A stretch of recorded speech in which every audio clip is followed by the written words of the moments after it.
Yo yo yo, it's your boy Whelsko. Today I have something new, a new and interesting story mode. A sort of story mode, yes, we can call it like that. It is to understand the world we live in today, or we are born into, to better say, through means of stories, metaphors, to be precise. I'm going to call it Metaphorical Monday. I'm going to try to do it every single week. Can't promise that that will work, but we can sure as hell try. Now, I was talking to a buddy of mine recently, and he's very good in gardening, like the gardener, to call it like that. He plants flowers, maintenance, architect, the garden, and he loves what he does so much. It's almost like, infectious. You want to do it yourself, and I don't know. I love the way he keeps talking and talking. He's so passionate, he's so ambitious about what he has or want to say. It's contagious. I love it. I fucking love it. So, but he told me like a story of what happens in forests, and it's a very good one to pick up. So basically, what happens when like a forest is growing. So let's say we have a patch of land and you have a forest growing. The forest itself is like filled with the same tree. Keep it simple. And what happens is that some trees will try to grow higher, faster than normal, to absorb the sunlight, so they can, the higher you are, the more you can cover from the sun, since they need a lot of sunlight.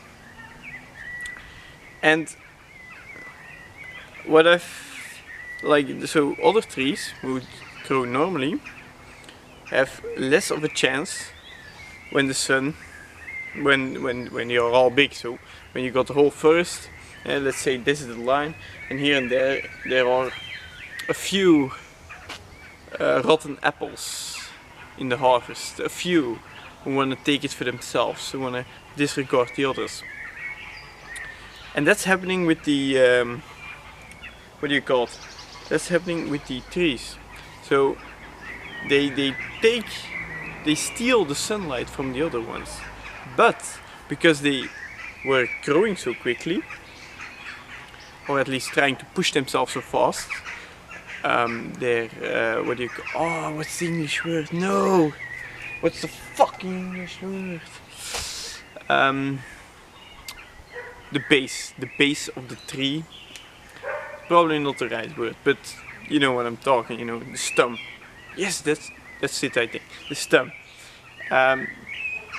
So it's a lot smaller from the trees who want to reach the sun, get the most out of the sun.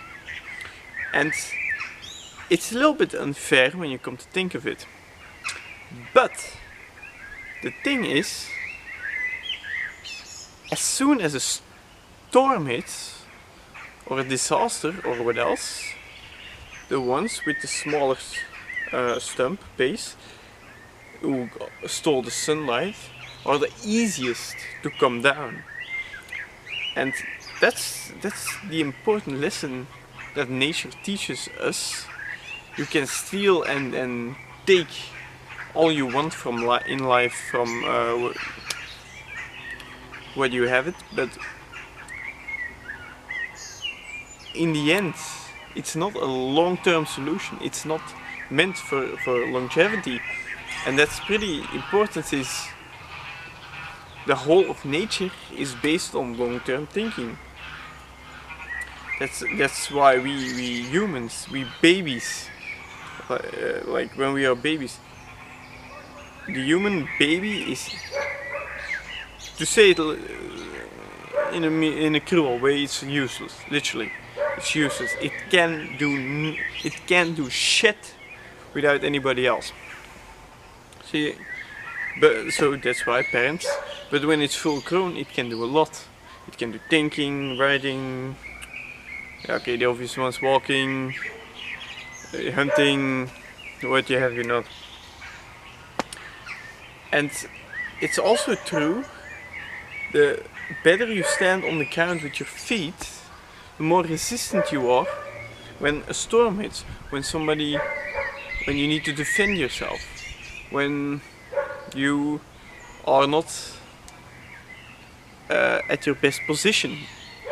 Things like that are wonderful when you have a big fat base to sit on, but not so much if you have a tiny little base to be on. So with those trees, it's pretty hard to you know, because they are basically being a dick to all the other trees, they are the easiest and the first one to fall down. It might take a while and it might seem unfair at the very moment, but nature doesn't really think about, oh, what's happening now. It's thinking what's gonna happen in the future. That's why things like DNA exist and improve every generation on generation. We want to have the strongest DNA, and that's what nature is trying to tell us, basically. Not direct, of course. Maybe nature doesn't give a shit about us and doesn't try to tell us anything, but when you look at that, it's a good lesson to learn. So that's being, you know, not necessarily being kind and such to your neighbors, but not stealing from anybody else, not taking from everybody else, not denying anybody else. Because if you do things like that, you don't have a big base to stand on, and like, let's say something bad happens and everybody bundles together and you're basically being a dick, yeah, everybody's gonna say fuck you, man, and that's not what we want to happen. So my message that I received from Mother Nature: be nice, be careful, be thoughtful towards others, so you can build a big fat base to sit on for yourself, and when the storm hits, you're gonna feel it, but less when you're being a dick.